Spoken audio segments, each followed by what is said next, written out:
그걸 이제 한마디로 정리하면 나는 이제 이렇게 얘기할 수 있을 것 같아.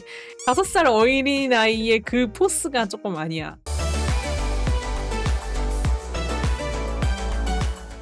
자, 저는 대학교에 다니고 있는 학생입니다. 현재 졸업 작품을 웹툰 연구라는 설정으로 진행하고 있는데요. 어린 캐릭터 표현에서 막히는 부분이 있어서 혼자 고민하다 글을 적어봅니다. 완성된 결과물을 보면 어딘가 부족하고 어색하다. 로판 특유의 어린아이의 사랑스러운 느낌이 느껴지지 않는다는 생각이 들어서 제가 관찰 과정에서 어떤 부분을 잘못 이해했거나 놓치고 있는 것이 아닌지 고민이 됩니다. 지금 막힌 거는 이제 나이별 데포르메에서 조금 막혀 있다. 지금 보시면은 이제 나이별로 이렇게 좀 그려오셨어요. 이제 1살짜리 아이에 대한 연구 결과고, 그리고 이게 5살짜리는 좀 이렇다라는 느낌으로 이제 연구 결과 가져오셨고, 그다음에 10살은 이렇다.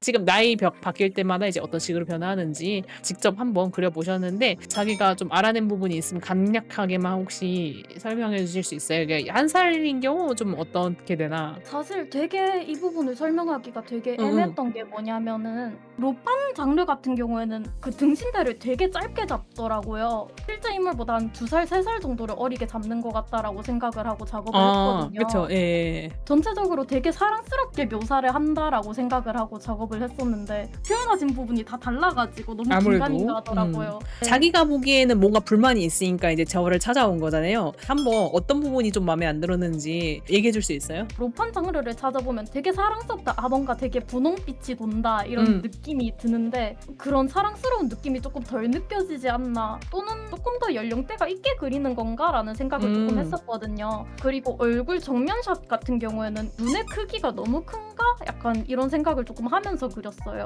10살은 본인이 보기엔 괜찮은 것 같아요? 아니면 이것도 조금 아쉬워요? 10살도 조금 사람들이 생각하는 10살 나이대와 내가 그리는 10살 나이대가 맞나라는 생각이 일단 첫 번째로 들었고요. 이거를 이렇게 표현하는 게 맞나라는 생각이 많이 들었던 것 같아요. 그러니까 실제 10살이면 저런 데포르메가 맞는데 로판 측에서 좀 그리는 10살 같은 경우에는 되게 통통 귀엽고 오히려 이렇게 10살을 그린다는 말이죠, 그러니까. 네네. 그래가지고 이게 맞나? 약간 이런 식으로 생각을 하면서 그 부분에 대해서 조금 어려움이 있어서. 로맨스 판타지 쪽에서 캐릭터가 실제 나이보다 더 어리게 그려지는 것 같다라는 이제 이야기를 해주셨잖아요. 네. 요건 사실 로판에 한정된 게 아니고 일본에서 영향을 받은 계통의 만화체에서 이제 전체적으로 이제 드러나는 특징인데, 실제로 좀 더 어리게 그리는 게 맞습니다. 작가의 그림체 및 취향, 그리고 그 대중의 취향이 조금 반영된 결과다라고 보시면 돼요.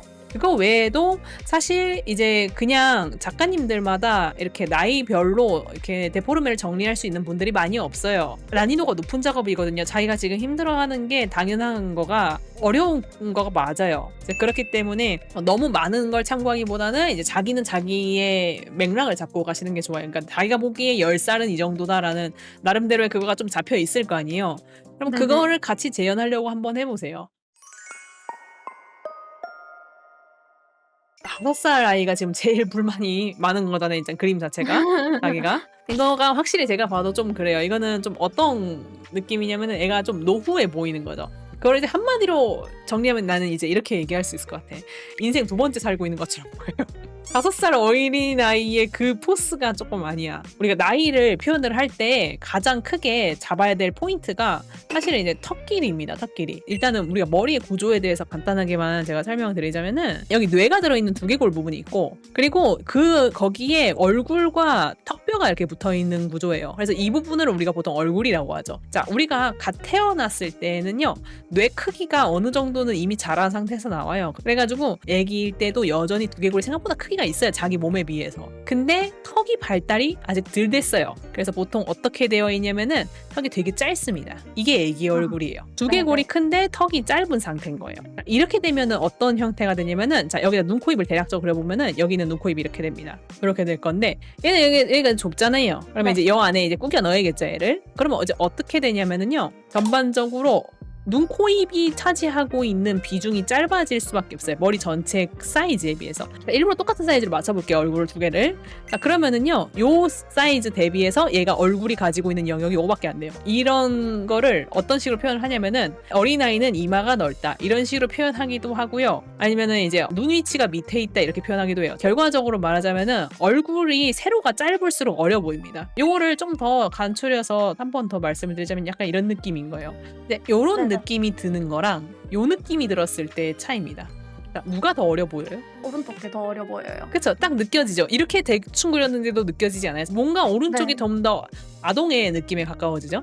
이게 네네. 포인트인 거예요. 눈, 코, 입이 아. 밑으로 밀려 내려갑니다. 근데 이거를 눈, 코, 입을 밑에 그린다고 외우는 것보단 정확히는 턱이 짧은 게 본질이기 때문에 턱을 짧게 그리는 게 제일 1원칙이에요. 어쨌든 간에. 그러니까 턱이 짧다는 거는요. 귀에서부터 턱까지의 거리를 얘기하는 거기도 합니다. 혹은 입에서부터 턱까지의 거리도 턱에 영향을 미치거든요. 여기도 보통 짧아집니다. 그래서 아. 결론은 턱의 길이가 나이를 결정합니다. 돌아와서 다시 보면은 자, 본인이 그린 캐릭터가 턱이 좀 길이가 있는 느낌이 있어요. 왜냐면 입에서부터 턱까지 거리가 좀 멀기 때문에 그래요. 그래서 그것만 내려줘도 조금 낫습니다. 한번 턱을 밀어서 넣어볼게요. 한번. 딱 이렇게만 했더니 나아졌죠. 눈 커 보이는 것도 조금 해결된 것 같아요. 자동으로. 눈 건들지도 않았는데 말이야. 그렇지 않아요? 여기서 이제 두개골이 좀 크다는 걸 강조하기 위해서 머리숱은 풍성하면 좋습니다. 그래서 여기는 오히려 늘려줄게요. 자, 이러면 됐죠. 그런 의미에서 사실 이 친구도 조금 더 짧으면 좋긴 하거든요. 이러면 좀 더 어려지죠. 원래 이렇게 돼 있었어요. 나쁘지 않은데 턱이 짧아지니까 훨씬 낫죠. 자, 그래서 이제 이 친구도 결과적으로는 지금 턱이 너무 전반적으로 길어. 얘를 조금 내려줄게요. 얘도. 약간 이렇게 돼 있었단 말이죠. 이러면 이제 몸이랑 겉도는 게 많이 사라졌죠. 얼굴 부분에 대해서는 약간 이런 식으로만 해줘도 전체적으로 괜찮아집니다. 몸의 발달에 대해서는 이거를 조금 알고 있으면 좋아요. 보통 젖살의 힘이 조금 세다고 보시면 돼요. 살이 오동통하단 말이지. 어릴 때의 젖살이 너무 올라 있어가지고 지방량이 많아요. 쉽게 표현하자면. 그래서 그게 좀 어떤 느낌이냐면은 팔다리가 되게 두껍습니다. 두꺼운데 와중에 손이랑 발은 아직 덜 자랐어요. 그래서 손이랑 발이 되게 작아요. 본인 몸에 비해서. 손가락도 와중에 짧고 오동통하게 살쪄 있어가지고 약간 이렇게 삼각형 형태의 손가락이 나타나고요. 발도 똑같습니다. 조금 더 여기가 전체적으로 볼록하고 발이 작은 느낌인 거죠. 이렇게. 그래서 이 부분도 약간 볼록하게 그리는 게 아마 좀 더 낫기는 해요. 근데 이게 데포르메로 이렇게 네모나게 그리시는 분들도 있긴 합니다. 그래서 틀린 건 아니에요. 그래서 약간 이런 살집이 지방이 올라오는 느낌이 포인트라고 보시면 돼요. 이 나이가 돼도 마찬가지예요. 아직은 자라고 있는 중이잖아요. 아직은 손발이 작고 아직은 살집이 좀 있을 거예요. 팔다리도 마찬가지예요. 팔다리도 지금 보면 너무 슬림해요. 전반적으로 두께감이 이렇게 생깁니다. 어깨는 좀만 좁게 그릴게요. 어깨뼈도 아직 좀 덜 발달해서 보통 좁아 보이는 경우가 많아서 이렇게 되면은 좀 더 어린 아이의 몸이라는 느낌이 듭니다. 이게 나이가 들수록 점점 이제 조금씩 본인이 그린 것처럼 슬림해져 가는 거예요. 여기도 근데 아직 사실 10살이면 그렇게 나이 많은 거 아니거든요. 여기도 네네. 여전히 약간 젖살이 남아있을 수 있어가지고 솔직히 뽕실함을 좀 주면은 좋지 않을까 싶습니다. 그래도 이런 식으로 약간은 살집이 있는 상태를 유지를 해주면은 그래도 아직은 A구나 라는 느낌이 좀 나지 않을까 싶어요. 그래서 이렇게 한번 수정을 해봤어요. 이제는 조금 마음에 드나요? 그러면은 아, 네, 완전 마음에 들어요. 오늘 얘기했던 바로 이런 내용들을 여러분 저기 얼굴 드로잉 클래스에 있다니까 이런 내용들을 제가 더 자세하게 정리를 해놨으니까요. 여러분 악도리얼 클래스 많이 찾아와 주십시오. 그냥 말로 들었을 때랑 저렇게 실제로 시연하는 걸 봤을 때랑은 굉장히 느낌이 다르단 말이에요. 여기 보시면은 제가 그거를 다 시연을 해가지고 여기 나이 든 캐릭터 어떻게 하는지 여기 다 써놨단 말이에요. 어떤 식으로 이제 표현을 하면은 좋은지 이런 것도 여기 얼굴 드로잉에 있습니다. 여러분 혹시 더 자세한 내용 듣고 싶으시면은 한번 이쪽 강의도 한번 참고해 보세요. 더 배우고 싶다면 아토리얼에서 만나. 재미가 재능이 될 때까지 아토리얼.